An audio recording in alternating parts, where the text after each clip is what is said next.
সারা দেশের সাথে আমাদের রাজ্যেও যুব জীবনের সবচেয়ে বড় সংকট হলো তাদের যে ভবিষ্যৎ, এটা সম্পূর্ণ নিরাপত্তাহীন। ভারতীয় জনতা পার্টির শাসনে এই দেশের যৌবন, তাদের শক্তি আজকে সম্পূর্ণ ধ্বংসের পথে।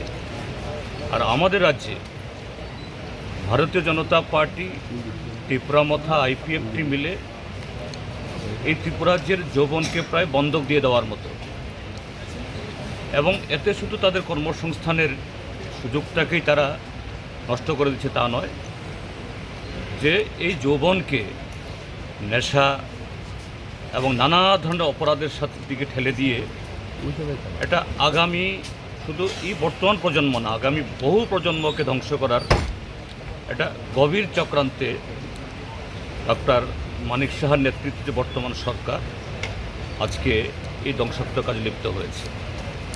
আমাদের যুব সংগঠন ট্রাইবাল ইউথ ফেডারেশন, তার সাথে ট্রাইবাল স্টুডেন্টস ইউনিয়নও আছে, এবং ভারতের গণতান্ত্রিক যুব ফেডারেশনও, তারা এই যৌবনের ভবিষ্যৎকে রক্ষায় এই রাজ্যকে সমূহ ধ্বংস থেকে কীভাবে বাঁচানো যায় তার জন্য তারা এই আন্দোলনে নেমেছে।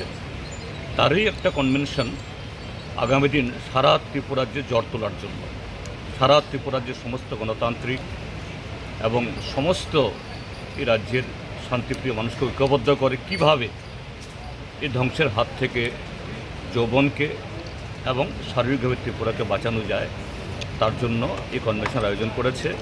আমি তাদের উৎসাহিত করার জন্য, তাদের এই সংগ্রামের সাথে সমস্ত গণতান্ত্রিক শক্তিকে লয় করার জন্য এখানে এসছি আজকে। এবং আপনারা দেখছেন বিশাল সংখ্যক যুবক হাজির হয়েছেন। এরা কিন্তু সাধারণ সমর্থক না, যুব নেতৃত্ব সারা ত্রিপুরাজ্যের বিভিন্ন প্রান্ত থেকে যারা যুবকদের যারা নেতৃত্ব, তারা এখানে এসেছে।